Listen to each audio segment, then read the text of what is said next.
Department of Languages and Literatures, I welcome you to an evening with Chuy Renteria and Latine Heritage Month at the University of Northern Iowa. My name is Elise DuBord, and I am a member of the Spanish faculty in our department. We extend a warm welcome and bienvenides to the faculty, staff, students, and community members who are here tonight.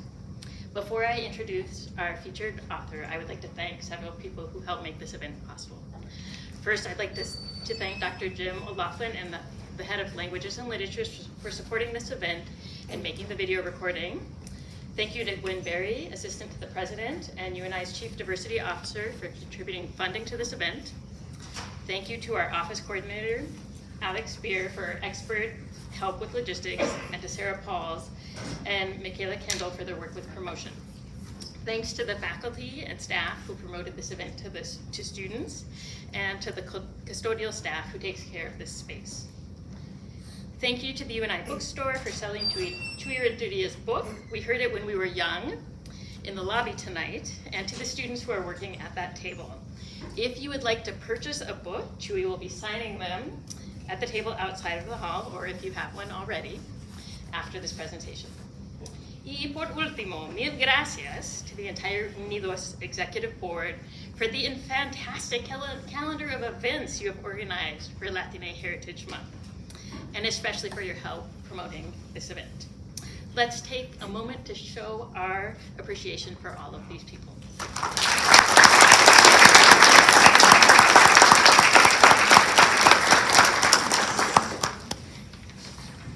I am now delighted to introduce tonight's speaker.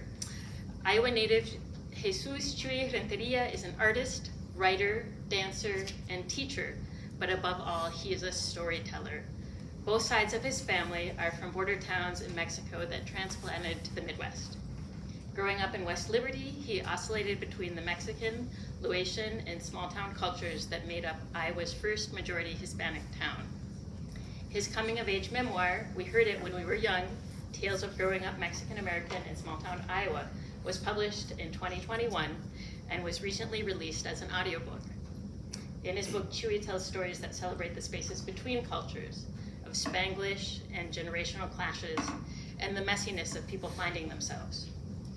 An active member of the local hip-hop dance scene, Chuy studied dance at the University of Iowa as a first-generation college student, and is on the staff of a hip-hop studio in North Liberty. Chuy is currently an assistant director for inclusive education and strategic initiatives at the University of Iowa. He published stories in We the Interwoven, an anthology of bicultural Iowa, and was the host of the Englert's Writers of Color Reading Series podcast. Please help me in welcoming Chuy Renteria to UNI.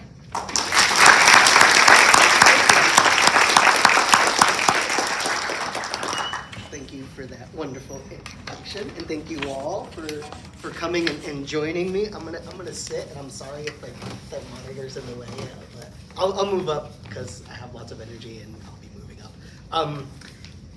Yeah, so my name is Chuy Renteria. I wrote this memoir. We heard it when you were young. It's kind of hard for me to describe all the things I do because I'm the type of person that likes to do lots of things. So like in the bio that Elise said, I'm a dancer, I'm a writer, I'm a storyteller, I'm a parent. I have a 14-month-old baby girl at home that this is the first time I've left, and I'm already calling and texting and thank you. Marisol, if you get a book, I'll show you some pictures of you. But yeah, and so can I ask this, and this is not a gotcha question, it doesn't matter, but how many people have read some of this or read the book?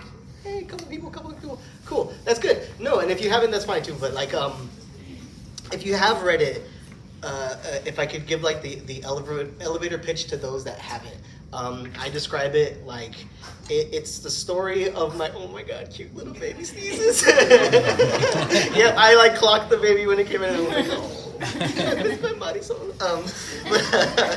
But I can describe it it's the story of my childhood into early adulthood, right? It's kind of 4 separate stories, but it tracks me growing up in West Liberty. And West Liberty is the first majority Hispanic town, is the title that we got.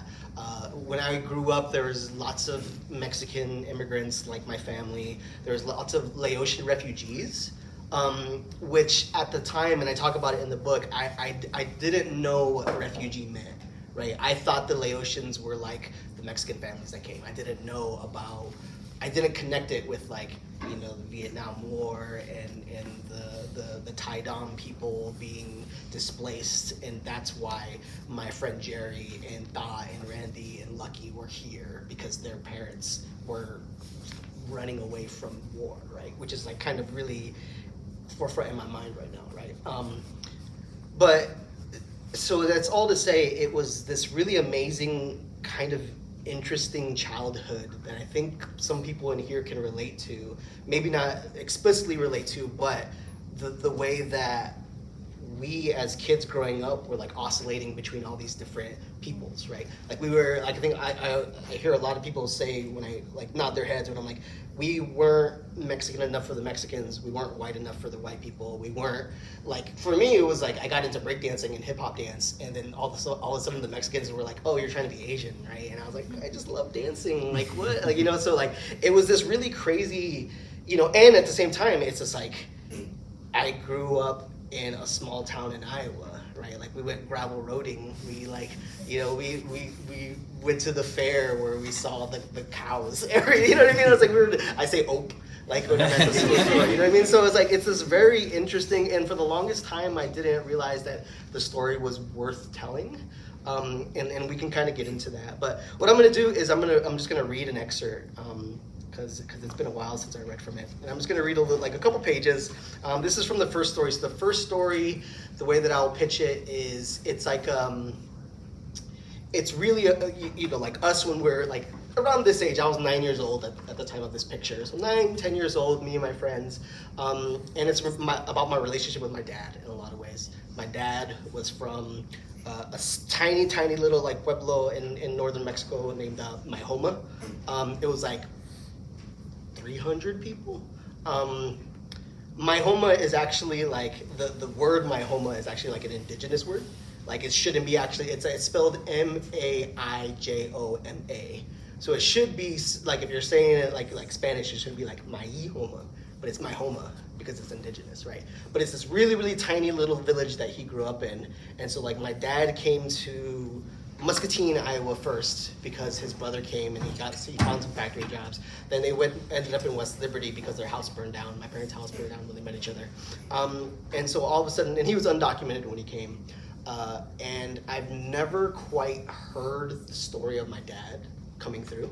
And I thought when I was writing this book that I'm like, oh yeah, you know, like I'll interview my parents and get their story and tell them. And if anybody here is like first generation, like you realize that actually is really, really hard. And you, maybe your parents don't want to tell you everything about the things that they saw. And the way my mom describes it is, you know, she kind of had an easier transition because they were like, you know, like middle class. But my dad, he like saw people get killed in the factories. He saw some really horrible things, right? So that's all to say we kind of have a complicated relationship, because if you're growing up in the middle of Iowa in the 90s and you have a dad who can't really speak English that well and you don't have this connection, I can understand Spanish. I say I can understand it and have like a 70% speaking, you know what I mean? Like I can speak with my parents and like they talk to me all in Spanish, I talk to them all in English, one of those things. And it's like if I practiced and I like was in a family and talking for a long time, I probably would like, it'd be a lot more like it's a practice, right? So anyway, I'm gonna stop introing it. We're just gonna go. Okay, so the scene is my friend Jerry Sabeth and I are trying to get this old lowrider that my dad used to bump in the streets. I know you guys are far away, but you can kind of see right there. It's an old lowrider that hasn't been, at the time of this writing, at the scene, it hasn't been, it's been in disrepair, right? It hasn't been active and we haven't been able to do it. So my friend Jerry and I were trying to get it to jump. We're trying to jump start it, right? So we can get the hydraulics to go. And we got it to go up in the air a little bit, And we're like, this is amazing, and it just kind of went down and died. And this is when my other friends come through. Where's Ruben and Eric? They should be here by now. They're probably still dealing with the aftermath of Eric and Mr. Ingalls getting into it. You heard about that, right? Ruben was telling me at lunch that he had to calm Eric down, that he got into some stuff again. Some shit, you mean? Jerry said. That Eric talked back in social studies, and Ruben had to step in so he didn't get into more trouble. But that's all he said. From his perch on the lowrider, Jerry pantomimed looking around so no one could hear. Jerry was our go-to recapper and relayer. He rubbed his hands together. Okay, so Mr. Ingalls is going off talking about hot dogs and history like he usually does, right? And he starts talking about Cinco de Mayo. Uh-oh, I said, remembering last May and how Eric got into it with a girl at school when she wished him a happy Independence Day. You know it. And Ingalls is going business as usual when Eric up and yells, "That's not our Independence Day. It's just a random battle that white people use as an excuse to get drunk." What? He said that? Didn't even raise his hand or nothing. Whoa, I mean, I didn't even know that, I said. Yeah, he must have learned it from one of his brothers.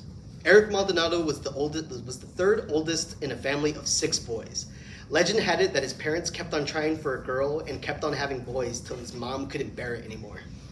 Eric's 2 older brothers rubbed off on him, the same way all our older siblings influenced us.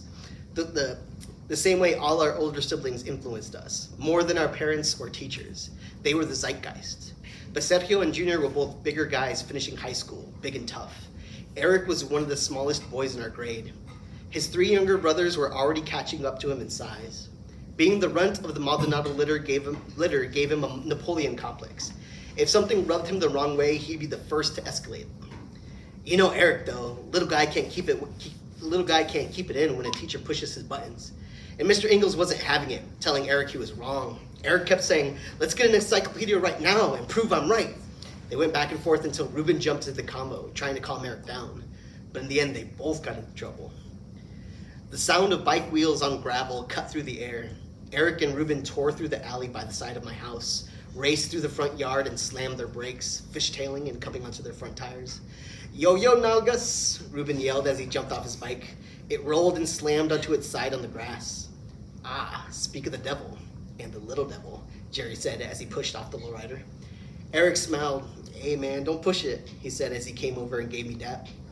Eric's notorious short fuse didn't transfer to our clique. It didn't take much for someone outside our group to say or do something that set him off, but he was always jovial with us, and we took it upon ourselves to try our best to mitigate and curb Eric's outbursts. "You should have seen this guy going off," Ruben said as he scooped up a dormant basketball. The lowrider was opposite a USA Dream Team basketball hoop and my dad had set up. Our group wouldn't so much play like my older cousin Freddie and his jock friends, but we'd practice trick shots and horse, or lower the hoop to engineer fantastical dunks. "Jerry, all you," Ruben said as he heaved the ball at the backboard.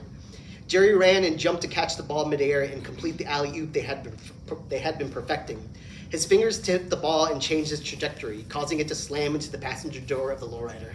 "Party foul," Jerry said as he jogged to catch the ball. The side of the car had various dents and dings from our NBA Jam recreations. "Anyway," Eric said as he leaned against the lowrider, "it don't matter. I'm not scared of Mr. Ingalls. And he was wrong. I'm not going to keep my mouth shut when people don't know what they're saying."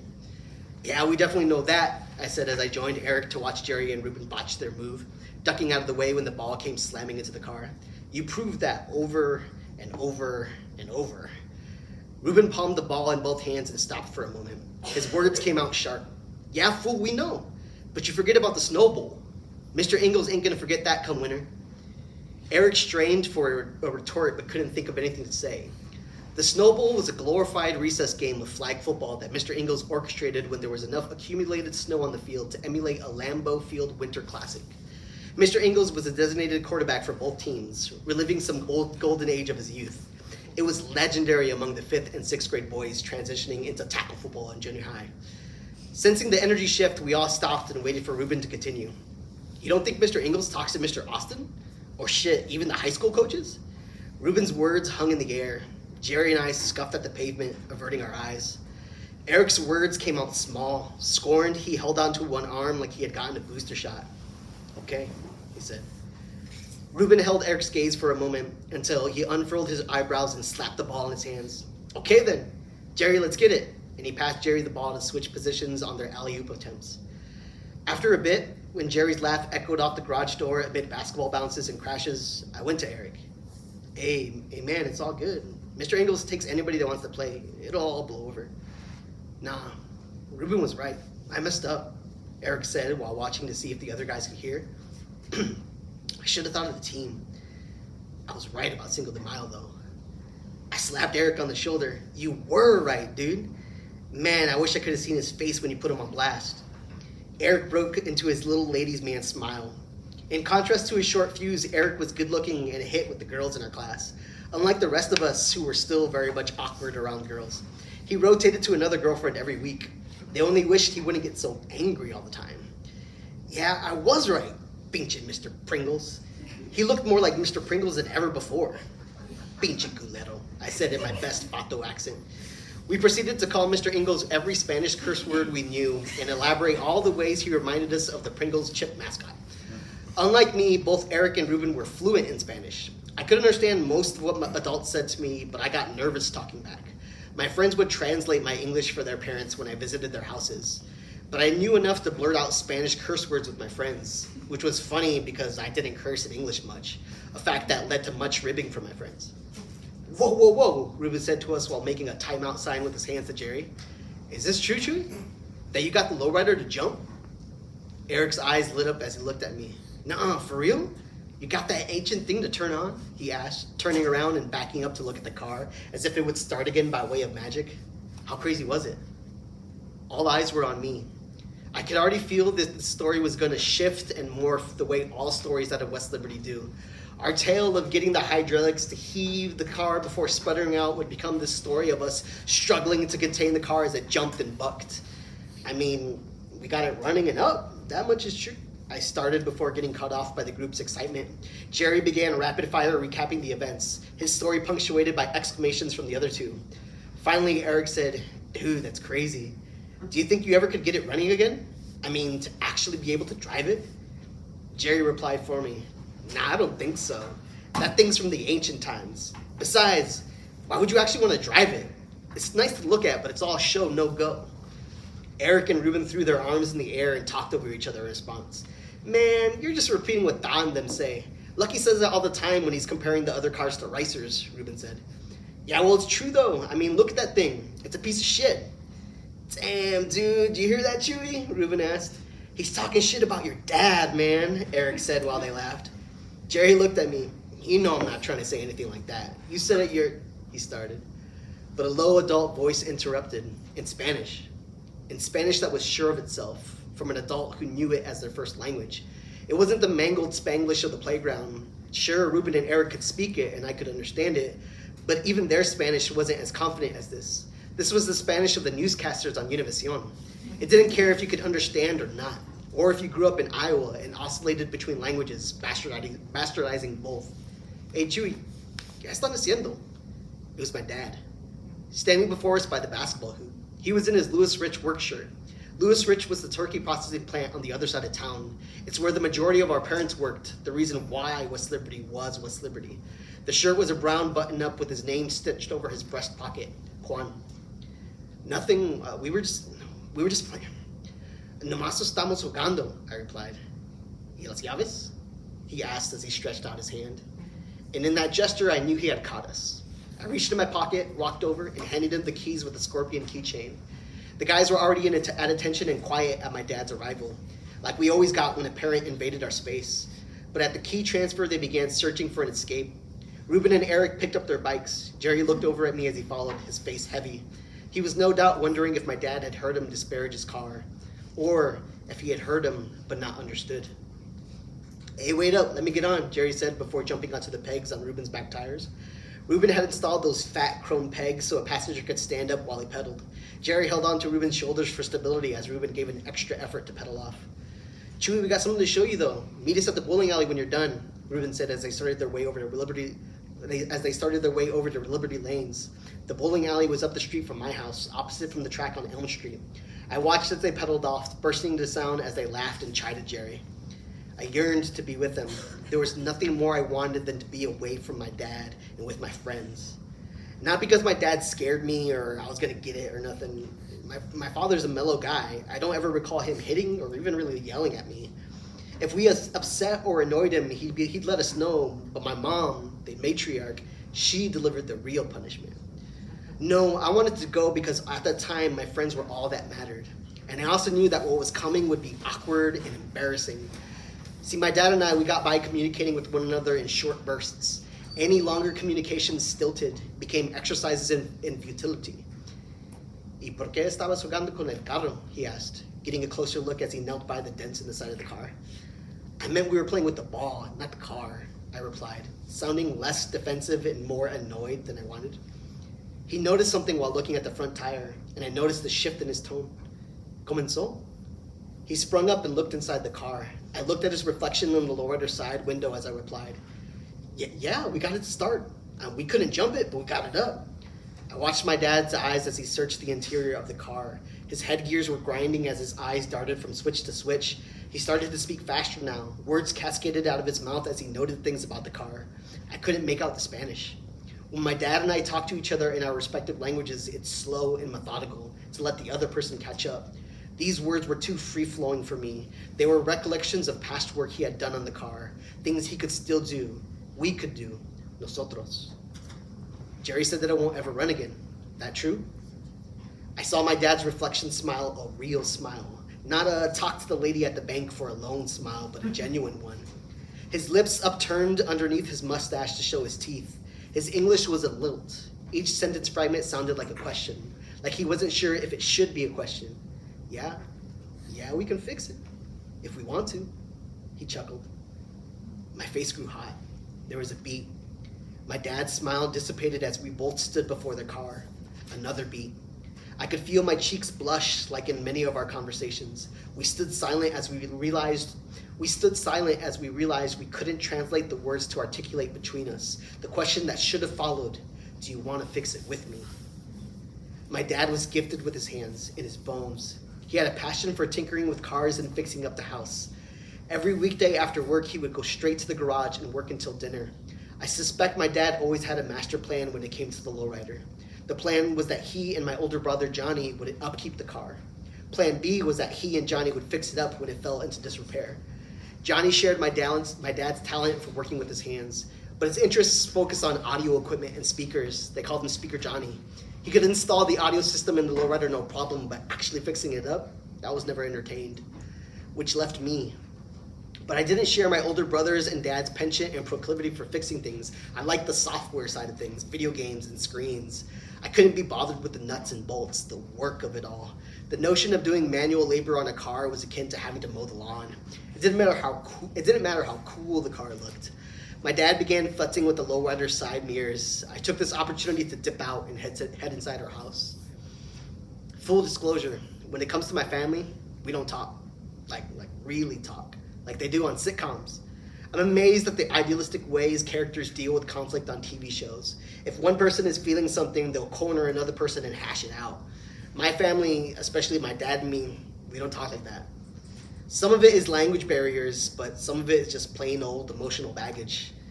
I don't know if my 10-year-old self comprehended those emotions about my dad and his car. I thought it was about wanting to be with my friends. That's where the adventure and fun were. But I remember walking away from my dad that day and feeling guilty, like I was in trouble with myself for some reason. What happened next with my dad cemented that feeling. Espérate, Chuy. Wait, he said. The image of my dad before me caught me off guard. He wasn't by the lowrider anymore. He was standing by the basketball hoop with the ball in his hand. I noticed his hands as he moved them across the ball before his chest. Want to play? He asked. A beat. I had seen my dad shoot some hoops before. He was as good as I was at it, meaning he wasn't very good at all. I thought about the games at the bowling alley, about what new adventure the guys were alluding to before they rode off. I gotta go, I said as I walked past my dad, then past the lowrider. As I made my way past the gravel parking lot of the football field, I remember looking back at my dad in the driveway. My cheeks got hot and I felt that feeling again, like I had done something wrong. At the time, my dad was 40. An age, oh dude, this is hilarious. At the time my dad was 40, I'm 37, right? Like, at the time my dad was 40, an age I couldn't comprehend. I always thought of him as an adult age. Like how you always think a parent is forever 65 years old until you look at pictures and realize how young they actually were. But I remember how he looked then when I glanced back at him, how old he looked, how sad he looked. I turned back toward the bowling alley and doubled my pace. Here's the truth a lot of first-generation kids grow up with. They assume they're smarter than their parents. It stems from language barriers, communication issues from parent to child. It's in the same Venn diagram of horribleness that could occur when someone in the wild talked to our parents. I recall people getting annoyed at our parents, raising their voices as if they were talking to children, grocery clerks or teachers, coworkers, and bank associates. We internalized that young, saw how people treated our parents like they were beneath them. I'm not proud to say that at the time it rubbed off on me. My dad and I couldn't communicate with one another. Every time we tried, it was this stuttering, jagged mash of words. I never got to hear my dad wax poetic about his favorite band or have a nuanced discussion with his friends about politics. Mind you, these conversations did happen. My dad's shy, but when he's around people he knows and talking in the language he first learned, he can get downright loquacious. But when I was a kid, and I was in the vicinity of these conversations, his words were noise. They were in Spanish. Charlie Brown adult vocalizations, wah-wahs with rolled R's. Here's another phenomenon that happens with boys and their fathers. Ask any boy how it felt the first time he realized his dad wasn't the be-all and end-all. When he became a strong teenager who could beat his aging father in sport, in physical competition. It feels terrible. It's this business of facing your own mortality in the face of the man who raised you. My dad's stilted English triggered this response in me. I learned to read young, and I always liked words, English words. Reading and communicating in English was me slam dunking on my dad as a kid. This undercurrent was flowing through 10-year-old me. It was there when I saw my dad that day and felt sorry for him. Looking back, I see how misguided that sentiment was. We all have to remember how gifted people who can communicate in a second language are, even if they're mechanics and housekeepers. For real. I mean, all of it. I'd say my dad has pretty good English. He still talks with a lilt and in short bursts, but it's so much better than I can do in Spanish. Yet I can't change the perceptions I had as a kid. I can't change how I thought about my dad growing up. And I can't change that I didn't jump at the chance to save that lowrider with him. And I'll stop there.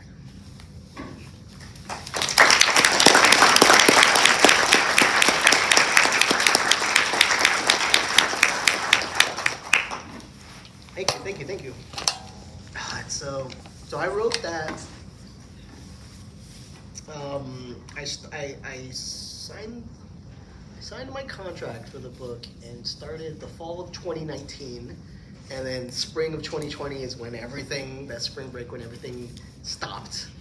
And so I wrote the bulk of it. I think I had gotten through like 1/4 of it by that time, and so I wrote the bulk of it like during the pandemic, during lockdown, which is actually really hard because the pandemic was this, for lots of people, it was a very traumatic, in my family and people I know, and people in West Liberty, it was very much, there was a lot of trauma there. So it was like going through all this trauma, and then I was about to say coming home, but staying at home, right? Because we were in lockdown. So like being at home with all this trauma that you're hearing, and then being like, okay, it's 6 o'clock now. It's after dinner. I'm gonna try to write all this stuff, like, write about your deepest feelings about your father growing up and how you're not proud of some of the things you felt, but you felt them, and it's impossible like to separate your childhood with those feelings, right? So that's kind of, and it's so crazy now too, because I had that little moment where I was like, oh man, I'm 37, right? Like my dad was 40. I have a little girl now who's 14 months, right? And it's just like all the and it's for the people who have read it, like the book is very much like a lot of stuff that happened to us, a lot of stuff that happened to our parents, our families, our friends, and also a lot of the stuff that we did as kids, right? A lot of the bad stuff that we did, right? And things we did to other people. And so it's kind of this thinking about my daughter growing up and thinking about the life that I want to give for her, keeping the good stuff that I grew up with, the good traditions, all the fun things, and then trying to safeguard against some of the stuff that we went through, right? Like I hope and pray to God that she doesn't experience some of the things that my friends and I did, right? Whether it's like racism, whether it's like toxic masculinity or alcoholism, right? A lot of for specifically like Latino males growing up in America, in the Midwest, immigrants, we deal with a lot of what does it mean to be a man? What does it mean to be a man in this world, in this way? How did people teach us to deal with our emotions, right? They taught us to deal with like that. And so now I'm like trying to, the book was very much like trying to like figure all of that out. And I don't know if I necessarily did, but it was a way for me just to put it out there and get it out and see if it resonates with other people. So yeah.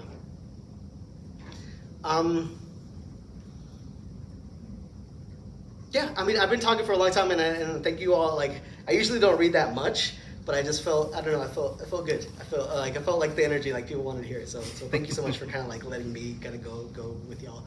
But Elise, I don't know if you want to come up, and we can do like a Q&A for the people who have like questions. We can go from, for the people who've read the book, like if you have questions about some of the things that happened there or some of the backstory, we can do that. We can also do like questions about the process of writing it too, because I think there's lots, like, I understand there's some people from like creative writing courses and English courses, so totally down for do that too. So yeah, if you wanna. Yeah, I'll come up and. Yeah.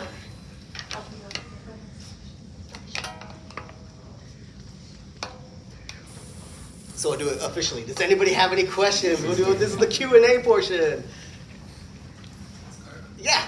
So what made you decide to write this book at the time that you did? Like, what was the impetus for this particular moment? So that's a really interesting question, because at first I didn't want to write it. I actually was like actively against writing it. So the way that works is I had written some stories in an anthology. And when I did one of the first readings, it's called an acquisitions editor. So for the people that know, like an acquisitions editor at a publishing house or a press, their job is to go and try to acquire new talent, new books, new manuscripts, right? And the acquisitions editor heard my reading and came up to me and was like, really liked what we heard. Would you like to do a full length something? And I'm like, yeah, sure. And then it proceeded to be like a year-long, basically fight between him and I and the press and I, what is this going to be? What is this going to look like in a book form? And at the time, I had those stories that I written in the anthology were about identity. They're about being Mexican American. It's about relationships between father figures, mother figures, and daughters. And I was like, and this is what I thought. I was like, I don't want to be pigeonholed as somebody who just writes about Mexican American experience, right? And so the thing I pitched was a collection of stories that focuses on feeling like you're the other in Iowa, in small town, right? So that way I could pull from my work colleagues. That way I pull from the Laotian stories I know. My friend is adopted. He's originally from, he was born in South Korea, and he grew up in State Center, Iowa.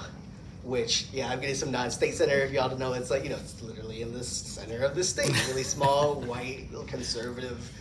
He grew up in a farm, his family were hog farmers.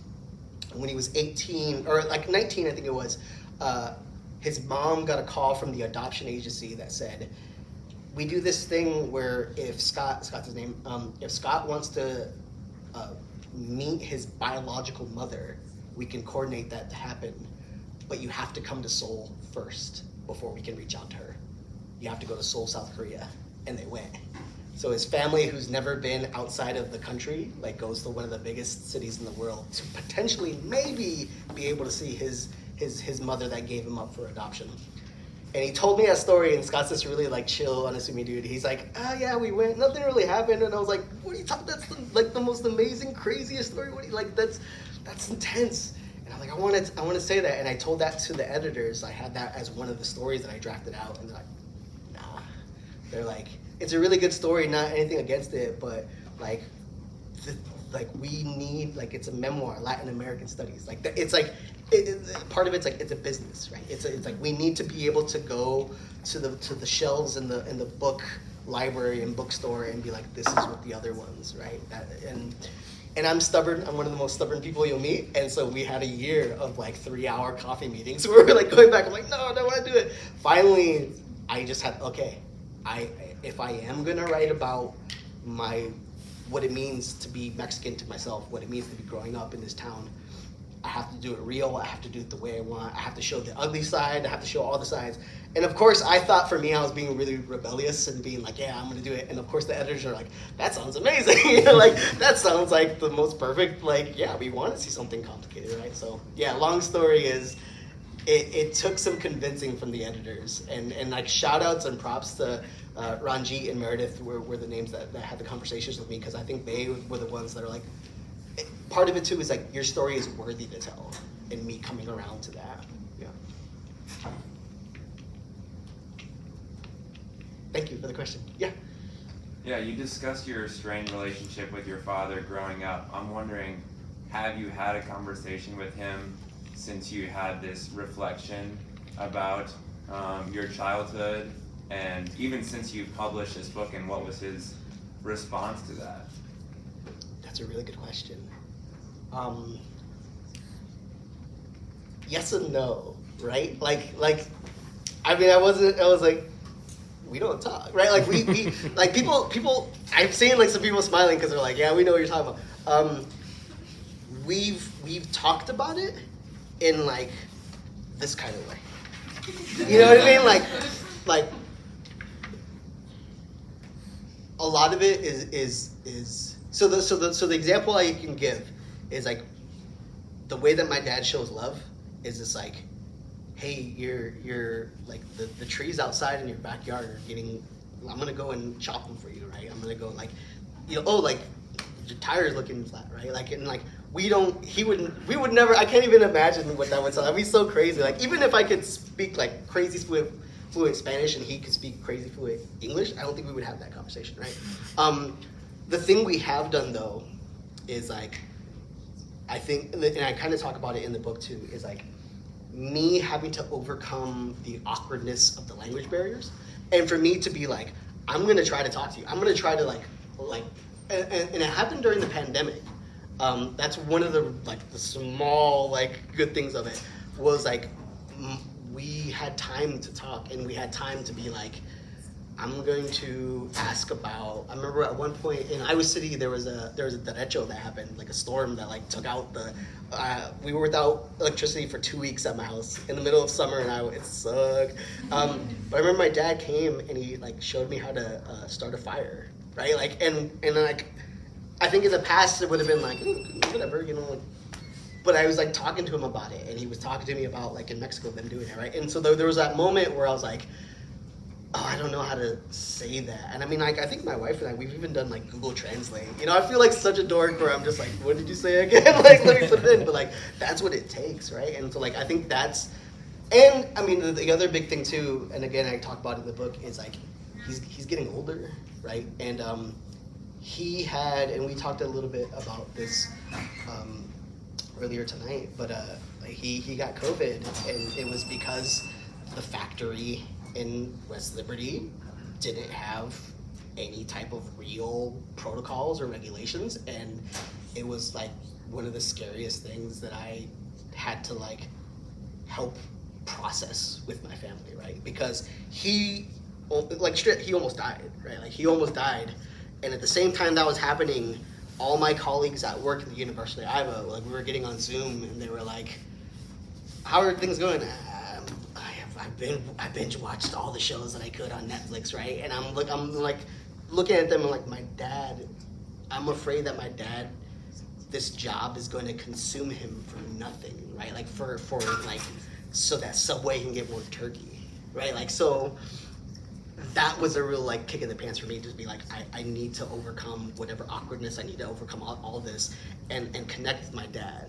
Maybe it's not going to be the embarrassing, like, let's actually like let's talk about our love for each other. Like, I don't know, like, it's so hard to do that, but like, still to this day, I know, I got, like, the other thing too is, like, I go to therapy now, right, and, like, I know talking to my therapist, like, I should talk to my parents about stuff like this, but it's still, I think it's just, it takes time. I'm always worried that we're gonna wait till, like, they're on their deathbed. This is really morbid, but it's, like, waiting until, like, they're on their deathbed and be like, we're gonna say everything and be like, I love you, whatever, and I'm like, I should not wait till then, right, but we're stubborn. Yeah. Yeah. Yes. Okay, first, I'm Ava Maldonado of the West Liberty. Oh, nice. Yes.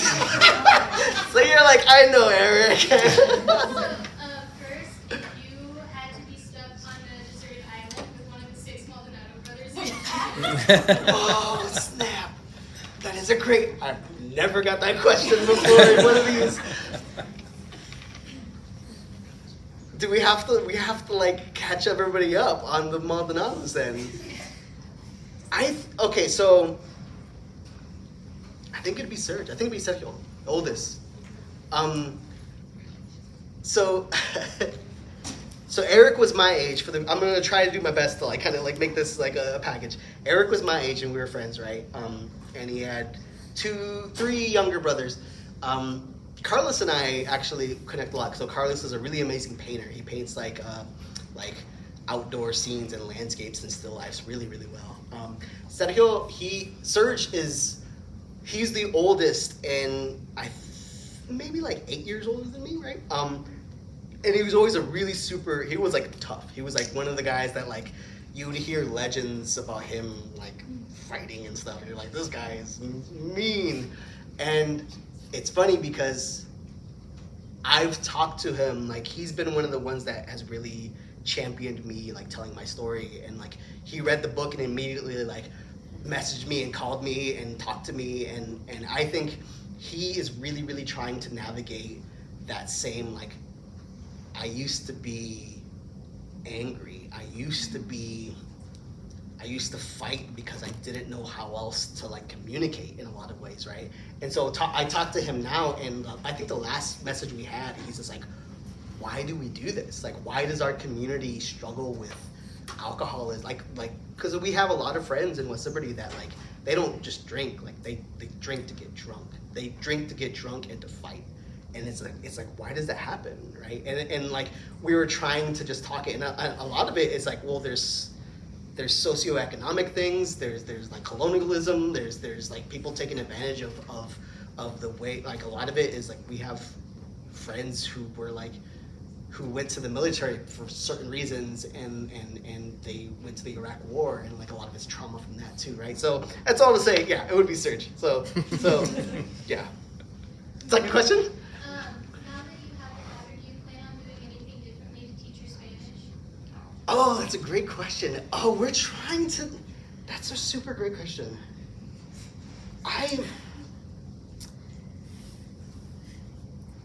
So one of the interesting things about that, and so and then you know this too. So like for the people who don't know, so West Liberty has a dual language immersion program now. So when I was a senior in high school, so that like in 2002, 2003 is when they started the program.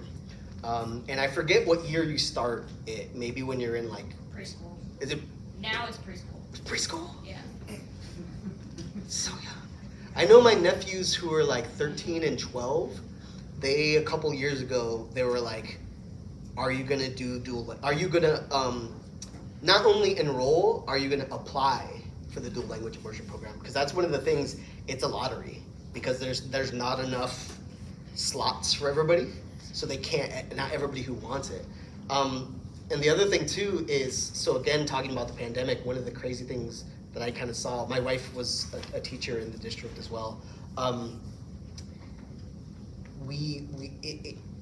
It makes a lot of sense on paper. It's complicated like anything else, right? And what happened in the pandemic when it was really hard to do any type of teaching remotely, virtually, who were the students in West Liberty who were able to hire tutors because their parents like their parents couldn't speak both language, so they could hire a tutor. It was the white students who were the ones that couldn't because their parents were working at the parents were working at the factory. I'm getting too fiery now because their parents were working at the factory and they didn't have the money and they couldn't do it. It was all the kids of color, right? It was the Mexican, it was like the Honduran, it was the Puerto Rican kids, right? And that's something that I'm navigating with my daughter now, right? And the other thing too is like I live in Iowa City now, and it's just like that's one of the crazy things. I'm like, is she gonna go to like the little white schools in Iowa City and then go to like West High? Oh, and I was like, should I have her? Sorry. No, sorry. I'm so sorry. No. I'm from West Liberty and graduated from Iowa City West. So Oh, nice. So I'll take it. But if you had a good, would you say that was like fine? That was good. That was a good experience for you. At West High? Yeah. Oh, absolutely. Okay, good. Then yeah. Then maybe that's something that I could never do. No, yeah, and that's totally like yeah. We all have biases, right? And that's mine. And it's also like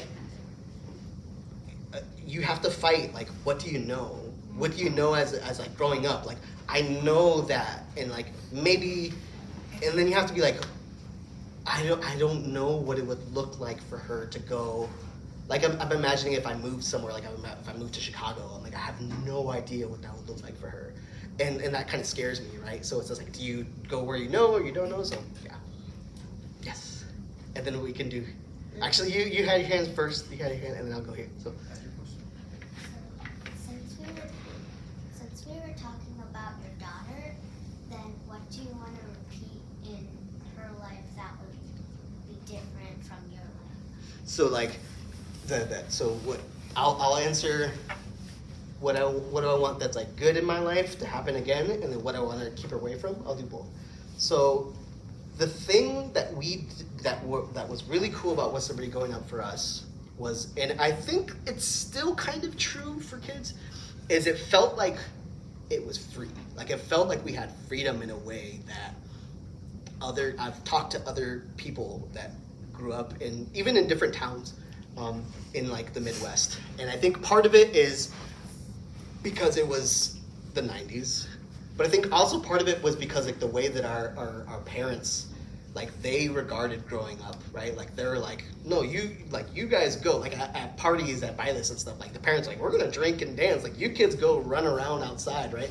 And I think that made it so yeah, lots of crazy stuff happened, but also like those are some of the like the best, funnest memories I had, right? So the idea of like, so already like all Mari's like cousins, like my nephews and nieces, like they're super loud, they go and play. I'm like, yes, go do that. Like keep that, like that sense of fun that I think like, and I'm speaking just for like personally, like I know that like Mexican American, Mexican immigrant families have, like we can have fun in a way that I think a lot of people don't like. It's like we have fun like it's our jobs. You know what I mean? Like if we have, like it's like no, we don't just like go and party and like go to a party, to a kid's party. Like no, we go and it's everybody. We're gonna stay there till 2 a.m.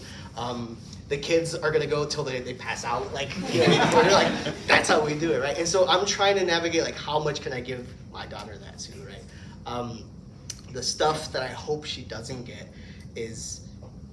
Like there's I talk a lot about like racism we experience, like some of the bad. Look, of course you're like I hope and pray that she doesn't see some of that stuff, but also what can I do to help? Which I think my parents were they were trying to. Both of them worked full time. Both of them were trying to navigate this new place. They just didn't have time, right? They didn't. I don't want to say they didn't support me in that way, but I just don't think that they had time to do it. So for me, it's like hoping that with my daughter, like if something does happen to her, I can go to her and be like I'm here for you. Like I went through some of that stuff too. Here's what we can do. Here's how, like talk to me about it, right? Which again, for people who can relate to that, like I think it's a really hard thing to do because it also there's a moment where you have to also admit that you don't have the answers, right? Like if I knew my daughter, if my daughter was same age I was here, if she was 9 years old, in the beginning of this book, I talked about some person like, you went back, you spit, like this adult was saying that stuff to me. My daughter went to me at that time and be like, this happened to me what do I do? What can I say? How do I feel better? I mean, there's a point where I'm just like, I don't know, right? Like, I don't know what to do, like, cause that still hurt. It, like, literally, I'm like recalling that, and like my hairs are standing on the back of my head because I'm like, I don't know how to deal with that evil in a lot of ways. Like, I don't know how to fix that. So there's kind of that scariness too. So, but I mean, you just have to try. So, yeah. Okay, during the passage you read, I noticed there was a lot of dialogue and imagery, but it still stayed very grounded in reality. And I guess it's more about the craft and like this of writing specifically. But like, how do you determine like what's enough? Like, how do you know like what you want to share and like what's too much and what's not too much? Part of it is the advice I give to anybody trying to write, especially if it's like a memoir or like a autobiographical in any sense, like write, give more. Like, you can always edit it out, but if you start your first draft without having gotten like the full picture, it's not gonna feel right.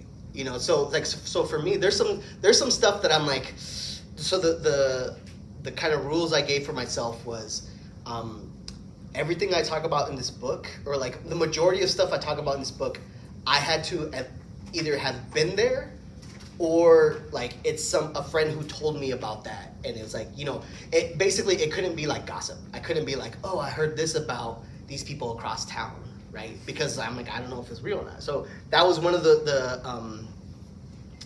rules I had for myself. The other thing too is like, there's some stuff where I talk about trauma, especially like trauma from my family inflicted upon me, which was like, if you're dealing with Mexican mom, like that's crazy, right? Like, it's like trying to navigate that when obviously she's still alive and she still has feelings and emotions about that, and very valid.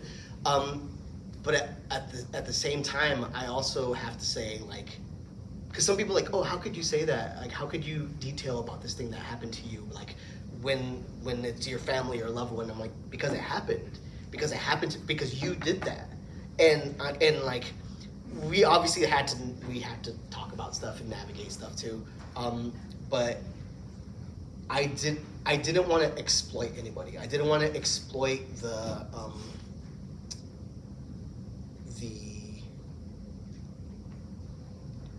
like violence of anything or the trauma of anything. So the one good story I can give about that is like, so my mom, after she read it, or no, she didn't read it. So the problem isn't the people who read the book. The problem is people who have heard about it from other people who have read it, right? Because if you read the book, you realize I'm navigating this tightrope and I'm trying to like give the full picture. But if you just hear it, I'm suspecting that my mom heard it from one of her sisters, from one of my tias, that was like, and my mom called me about 3 months after the book, and we talked, and I told them, I'm like, I put some stuff in here, but she had heard from somebody, and she's like, Chuy, we need to talk. And I'm like, yeah. She's like, about your book. It's I heard that she basically said, you're just exposing all the problems that we had. You're just airing out our dirty laundry. And I had to talk, and we talked, and I'm like, I don't think it's that. I really don't think. When we had a good conversation, kind of didn't go anywhere. And then about 2 weeks later, she went to the post office, and the post lady at the post office, shout out to her, she said, hey, your son wrote that book. And she goes, I want to thank you. I want to thank you for the things that you went through, because when I read it, I could tell that you went through some stuff, right? And I don't think anybody had really talked to her about that. And so I think she got it where it's like, I'm trying to show the reality of our situation, good and bad. And it's not necessarily saying like, oh, I had a bad childhood, or you guys treated me bad growing up, or just that you treated me bad. It's more about like, no, we're real people with flaws, with good things, bad things, good things that happen to us, bad things that happen to us, and this is real. And I think she got that, and she came and she like was so proud. Got to put that after that. So I was like, shout out to that post lady, whoever you are. I need to find your name because you helped me. Yeah. There's a question over here. Oh yeah. I think it's two questions. One a little serious, one a little more. So I think the not so serious, how do you get started with like publishing the work? So the best advice I can give for that is, if you can like research like book outlines, book proposals. A big thing is knowing what type of press you're going to. So it's like University of Iowa Press. So the university presses are smaller. They have lower budgets, right? It's not going to be like you're not going to be trying to write like a spy blockbuster novel with a press, right? Obviously, right? But you have to think about, my book proposal is going to be, it's about a memoir about multiracial identity. You can Google and look up like other book proposals in that vein. You can look up like the blurb. So I wrote this blurb. That's one of the secrets. The authors write they write the blurb in the back, which feels real. That was one of the hardest things to do for the book, because I'm like, how do I most agree that West Liberty is a special place, right? Like it's just like, but you have to do that. So if you have a book that is like the book that you want to publish, right? Like try to find because you should know other books that are like it, right?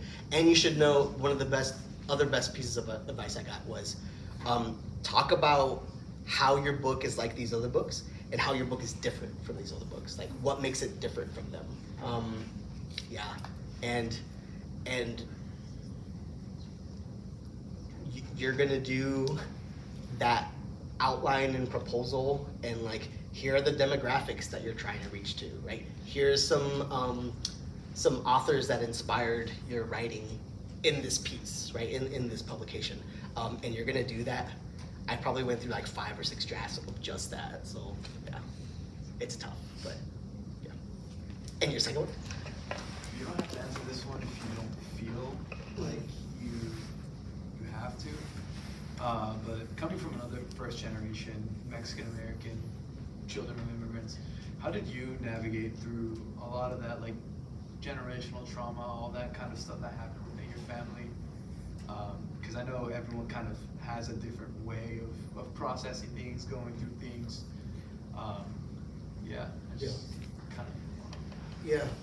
No, that's a really good question. I processed it really unhealthily for a long time, man. Like, so one of the things I talk about in this book is I believe that specifically in our situation in West Liberty and in the families, in the Maldonados, in my family, and in the Chavezes, and some of the other like kids that growing up with me, it was this really interesting phenomenon, because our parents came, and from all the stories I heard, like they had some old school ways of like punishment for like our older siblings, right, in the 70s and 80s, right? Like they hit them, right? Like we make jokes about it now, right? So it's kind of just like, the chancla, right? Or like a belt.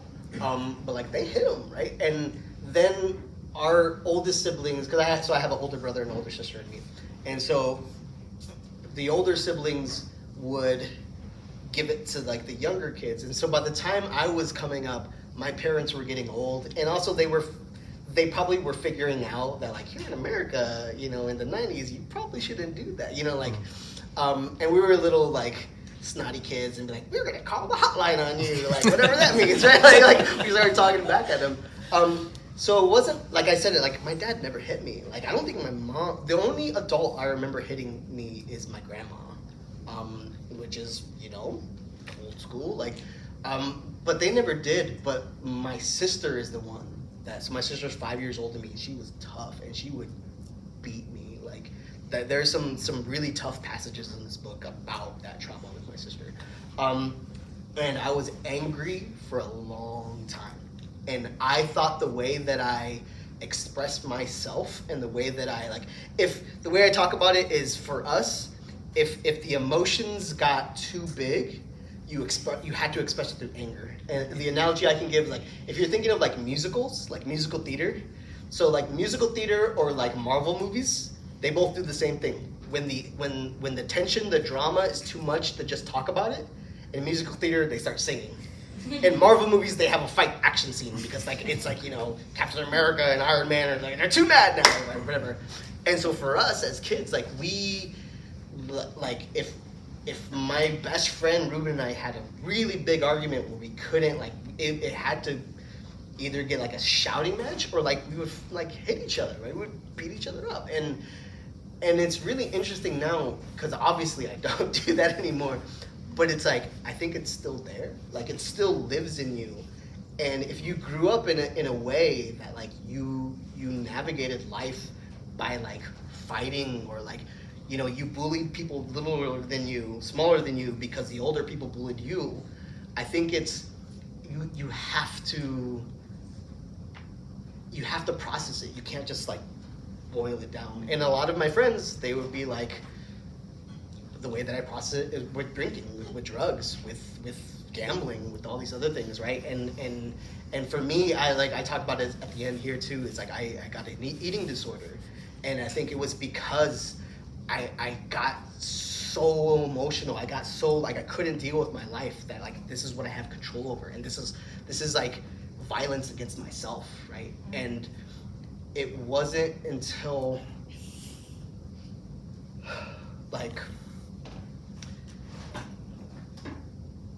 it getting professional help, looking at like counseling, therapy, medication, that stuff too, but also just looking at like, I remember the conversation I had, it was with one of the Maldonado boys. He said, he goes, you know, the way that we grew up, we got abused. Like our older siblings, like they abused us. That's abuse. And our parents, a lot of times, like they let it happen. They enabled it. And then when he said that, I was like, no, I mean, like, no, this is all fun, right? Like we were kids, right? And it was just like, no, yeah. And I think part of like just that alone, just saying like, no, the things that, and because immediately we go like, nah, because I heard stories about this, you know, the one kid who like his dad beat him, like he black eyes. We didn't get that. It's like then like, what are you really doing? You're trying to say just because it wasn't as bad as something else, it wasn't valid, right? And so, yeah, I'm kind of rambling now, but I think it takes a lot of real processing with yourself, right? A lot of real processing with the people that done stuff to you and the things you did to other people, right? Yeah.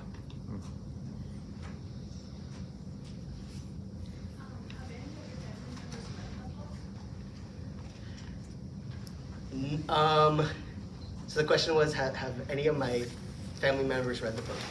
No, I don't think so. I always answer that. I get a reaction out of people. No, I think maybe my brother has. I had a conversation with my sister about it, and I was talking with my wife was with me, and afterwards my wife's like, "You think your sister's gonna read it?" I'm like, "No, I don't think so."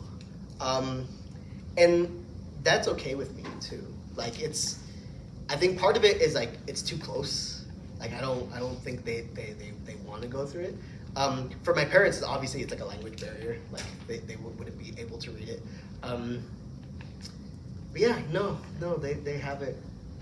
Again, and that's some of the problem, right? That's one of the like they've heard about it from other people who have read it. So yeah. Yeah. Do you want the book to be translated? I do. That is terrifying to me because everything I just said. Because then maybe my mom would be like, let me actually get to it. But no, yeah, I think that would be amazing. So one of the things that's happening is I just recorded the audiobook version, and it's on Audible, and you can get it right now. So if you want to support that way and you like audiobooks, you can get it. But I'm working with the University of Iowa Libraries to have it be free on the website. It's going to be like we heard it young.lib.uiowa.edu. But it's free, accessible to anybody who wants it. And the kind of way I'm pitching it is like, yeah, if you want to buy it on Audible and support that way, cool. If you, especially for educators, if you have a class and you have some copies of the book, but you know some kids like it's just listening to audiobooks is easier for them, go ahead and go there, right? And to me, my whole thing is like the more that people like me growing up, or like my family, my friends growing up in West Liberty or towns like West Liberty, the more that they can have access to it, the better. Doesn't matter if I don't get as much money from it, because secret, you don't really get that much money from these things either. Yeah. So, but like if it could be translated in Spanish and free for folks online, like that would be the dream, right? So yeah. I think that's a great segue to talking about selling books in the lobby. Mm. So I want to thank so much to everyone for coming out tonight. This was a fabulous evening, and please buy a book on your way out. Chuy's going to stick around and sign books if you'd like him to sign a copy of your book, and let's give him a round of applause, please.